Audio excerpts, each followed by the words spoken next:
Olá, eu sou o Celso Rodrigues e este é o Instituto Pensar, o nosso espaço destinado a debates e discussões sobre os atuais problemas do Brasil e do mundo, mas sempre numa perspectiva da área humanística e sempre com argumentos e raramente com opiniões.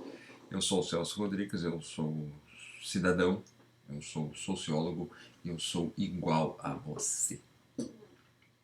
Pois é, viralizou nas redes sociais nos últimos dias e tem sido objeto de um debate, e que bom que tem sido objeto de debate, a frase proferida pelo casal que foi abordado durante a fiscalização da Prefeitura do Rio.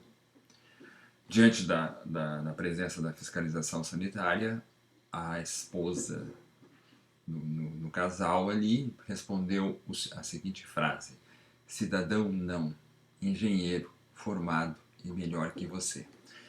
Bom, não existe, talvez, nos últimos tempos, pelo menos, uma frase que expresse, sintetize de uma forma tão evidente qual a concepção que o brasileiro tem, ou que uma parte dos brasileiros e brasileiras tem a respeito do que é, afinal de contas, viver em sociedade. Eu nem vou dizer cidadania, porque cidadania envolveria um passo adiante, mas o viver em sociedade.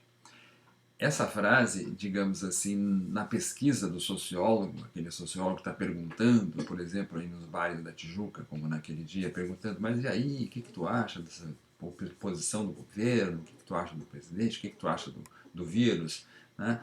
Essa frase, ela é em si mesma de uma riqueza tremenda para nós começarmos a entender algumas coisas que muitos autores já vinham abordando em várias obras, né? A sociologia brasileira é bastante rica nessa discussão, mas que nos ajuda a entender um pouco mais uma série de problemas que nós temos muitas vezes no cotidiano, nas nossas relações com os vizinhos, com os familiares, com os superiores, no trabalho, no ônibus, no trânsito, enfim, em vários lugares. Eu sempre defendo uma sociologia que seja capaz de explicar ou ajudar a compreender, vamos dizer assim, a nossa vida cotidiana, a nossa sociabilidade, as nossas relações pessoais e interpessoais, enfim, uma sociologia que nos ajude a desvendar os fatores que geram certos comportamentos, até sem com a pretensão de alguma forma de remediá-los. Então, antes de nós falarmos do cidadão não engenheiro formado e melhor que você, é importante fazer três advertências. Primeiro, é importante lembrar que nem todos os brasileiros partilham dessa visão. Isso é uma parcela da sociedade brasileira. Segundo lugar, isso não é um comportamento que esteja restrito aos ricos. A antropologia de vários autores e a sociologia de vários autores brasileiros já demonstraram que isso é um comportamento que permeia a pirâmide social e está presente em todos e todas os membros da sociedade brasileira. E terceiro, isso não é uma exclusividade brasileira. Nós não somos o pior país do mundo, e aí acho que nós temos que afastar o complexo de vira-latas, porque também pertence a esse complexo de vira-latas nós acharmos que na Alemanha, na França, na Finlândia essas coisas não acontecem e que lá moram os povos mais perfeitos do mundo. Nós já sabemos que povos perfeitos não existem. Então, feitas essas rápidas ressalvas, vamos tentar entender um pouco o comportamento social do brasileiro na pandemia. Eu tenho dito por aí que a pandemia ela tem, de alguma forma, nos testado e tem exigido um compromisso público na sociedade brasileira. Tanto é verdade que episódios como esse ganham uma importância maior ainda, num contexto de crise da pandemia que nós vivemos, muito embora eles pertençam à nossa história e se explicam pela nossa história. E uma quarta advertência. Quando nós falamos de uma explicação histórica, como a professora Lilia Schwartz fez no seu canal, nós não estamos, em hipótese alguma, dizendo que isso é perpétuo e imutável. Aliás, pelo contrário. A sociedade brasileira é uma prova disso, já mudou bastante e mudou muito nos últimos anos. E talvez justamente porque tenha mudado muito nos últimos anos, com as discussões sobre racismo, feminismo, etc., é que tenha feito com que emergisse do interior da vida cotidiana comportamentos como esse, dessa verdadeira saudação à desigualdade. Cidadão, não. Engenheiro, formado, melhor que você. Esse é o nosso tema. Então vamos lá. Bom, o primeiro aspecto é mexer um pouco com a questão histórica. A gente não pode esquecer que o Brasil é um país que foi colonizado por Portugal e que ao longo da maior parte da sua história foi um país escravocrata e patriarcal. Em grande medida continua sendo um país extremamente patriarcal, apesar de algumas mudanças mais recentes, e continua sendo um país que carrega um racismo estrutural evidente.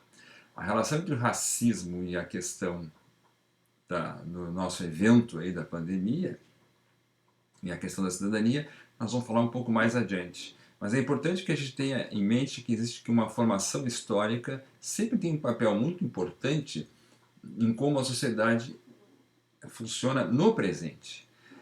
Isso não quer dizer que a sociedade no presente seja simplesmente resultado da sua história e ponto final. Não. Significa que há um legado histórico que, de alguma maneira, vai se transformando e vai chegando através das gerações e do culto das próprias tradições. Aqui no Rio Grande do Sul, por exemplo, a tradição histórica é levada ao panteão da religião. Digamos assim, a tradição é um valor. Né? Ponto. Bom, então a gente não pode perder de vista esse elemento da nossa formação colonizadora e escravocrata. Isso já nos leva a um aspecto importante. Né? No Brasil, a ideia de hierarquia é um valor social. A ideia de hierarquia, quer dizer, a ideia de que as pessoas estão em determinados lugares e devem estar nesses lugares, e quando alguma pessoa muda do seu lugar mais tradicional, isso provoca um estranhamento. Isso são características de uma sociedade em que se valoriza a ideia de hierarquia. Cada macaco no seu galho. Ah, mas o fulano sabe o seu lugar. São frases clássicas que expressam a ideia de uma sociedade em que o princípio em que as pessoas estão empilhadas entre maiores e menores, bons e maus, os certos e os errados, aqueles que têm direito e aqueles que não têm direito, essa hierarquia que desiguala, sempre no sentido de desigualar, né? Sempre no sentido de colocar uns superiores a outros, é uma característica e é um valor da nossa sociedade. Tanto é que o brasileiro, em geral, ele é um estrategista e um grande cartógrafo das posições sociais, principalmente quando ele é um agente público, muitas vezes na observação de lugares sociais, de comportamentos sociais, né, de quem tem mais poder, de quem tem menos poder. Né. De um modo geral, o brasileiro ele percebe e ele é ao mesmo tempo receoso desses cenários. Então, muito mais que a igualdade como valor, a hierarquia como valor, ela é muito presente na sociedade brasileira e é muito defendida. Né. Há quem diga, por exemplo, e essa frase também já se popularizou, né?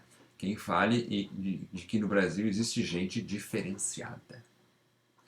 Um outro aspecto importante é a questão do privatismo, quer dizer, a ideia de que a esfera privada ela é dominante em relação a qualquer outro espaço. Principalmente quando nos defrontamos com a lei, e a lei normalmente é uma limitação, é uma exigência do cumprimento de alguma regra, e portanto é uma limitação daquele meu gozo individual, o privatismo reage. E aí, aquela pessoa que aparentemente parece ser um grande fiscal da lei, na verdade não está fiscalizando a lei. Está tentando justamente, como no exemplo citado no início do vídeo, né, está tentando justamente pegar um furo da própria lei e deslegitimá-la. O brasileiro, de um modo geral, assim, essas pessoas, elas são especialistas em deslegitimar a força da lei em nome de um espaço privado que eles consideram intocável. E que, além de ser intocável, pode se expandir infinitamente. Porque, na verdade, vejam, por exemplo, os comportamentos e nas regras exigidas dos governos diante da pandemia, as pessoas reivindicam a liberdade de ir e vir. Diante de restrições aos discursos, no recente episódio dos processos do STF, as pessoas reivindicavam liberdade de expressão. Essa incompreensão dos limites da esfera privada, achar que liberdade de expressão é falar o que quiser, achar que liberdade de vir é fazer simplesmente o que quiser, essa incompreensão está ligada à ideia de que o privatismo, o espaço privado, é hierarquicamente superior ao espaço público. E aqui nós temos, digamos assim, os dois pilares fundamentais para continuar nossa conversa mais adiante e falando um pouco mais sobre isso. Esse é o canal do Instituto Pensar. Nós estamos falando sobre liberdade, sobre igualdade. Eu sou o Celso Rodrigues. Se você gostou desse vídeo, clique aí na mãozinha, inscreva-se no nosso canal e nos acompanhe aí nas redes sociais. Um abraço e até mais.